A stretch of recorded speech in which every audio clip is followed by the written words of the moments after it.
The wind is the first thing you notice about Eagle Butte. That and the sand that pelts you at every turn. Not many people pass through this isolated prairie, even fewer stay.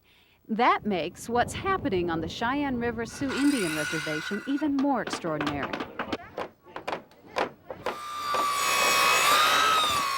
Nearly 1,400 volunteers from all over the country have descended on Eagle Butte to perform a small miracle in the name of Habitat for Humanity. 1 week a year I get to pretend I'm a carpenter. In 5 short days, these computer experts, accountants, farmers, lawyers, and housewives will build 30 houses for families without decent housing. This is when I usually hit my thumb. On this job site, building experience isn't required, but a big heart is. I don't feel like I know a lot about construction, but I'm learning quite a bit. And it's fun just being with everybody. We're going back more. And it's helping somebody else, so it's a lot of fun. With professional builders keeping a close eye and the clock ticking away, the pace on this work site is frenetic. So it is easy to overlook the quiet couple working at the end of the street. Here's a man who seems more at home with a hammer than he did in the White House. You know, we have friends all over the world that would be happy for us to use their yacht or to use their vacation home, you know, in the Caribbean, just to say the president slept here and so forth. But I don't know of anything that we could do for 1 week a year that's better than this. This is the Carters' 11th year with Habitat for Humanity, the 11th year of working alongside future homeowners who put in hundreds of hours of their own sweat equity. Another thing I like about Habitat is it's helping people who need help without any charity involved. They have to pay full price for these houses. That's a very strict rule. But we charge 0 interest. The Bible says you don't charge interest to poor people. And we don't make any profit. There's no profit, but plenty of rewards for these relentless volunteers.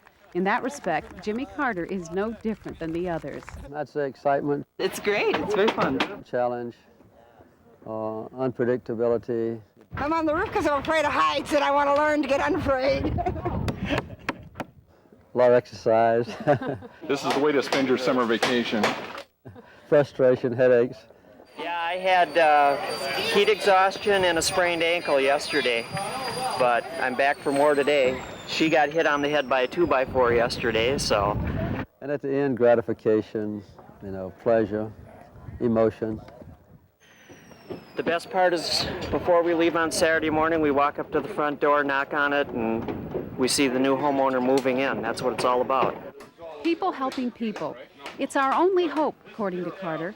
A lot has changed since he left the White House. His determination to make a difference hasn't wavered, but his confidence in government as the catalyst has. I think for a long time it's a no-win situation because the Congress is not going to raise taxes to make more money available. So Jimmy and Rosalynn Carter and the other volunteers pick up the slack, bit by bit, nail by nail, working 12 to 15 hours a day. And if you think the work ethic is impressive, the numbers are even more so. Every day around the country, 30 homes just like these go up. And in the 18 years since it was founded, Habitat for Humanity volunteers have built more than 30,000 homes.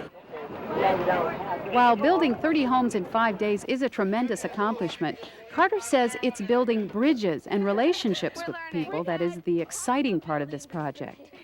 A lot of tears shed out here on a Habitat worksite. For Red Bear and his wife, they're great people. Money can't buy this feeling. And I hope they understand that we didn't give to them, they gave to us.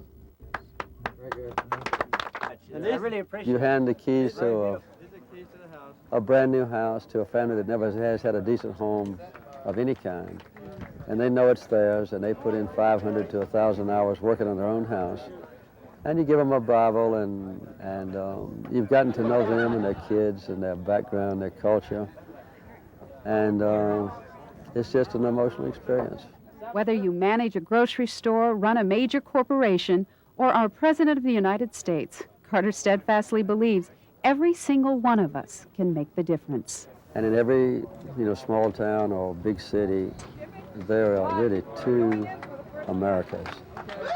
They're one there's one America that has almost everything we need, who make all the decisions usually, and who generally ignore the other America or look down on them as inferiors. And I think if we could find some way to reach across and shake hands and get to know them, it would be an extraordinary, gratifying thing and also very beneficial. I don't know how many people who watch this program even know a poor family. You're well enough to go to their shack or their house and have a cup of coffee. Or heaven forbid, invite them to come to our house, you know, for a cup of coffee. Or take their teenage kids to a baseball game. You know, we go through all our life. We never know anybody that's different from us.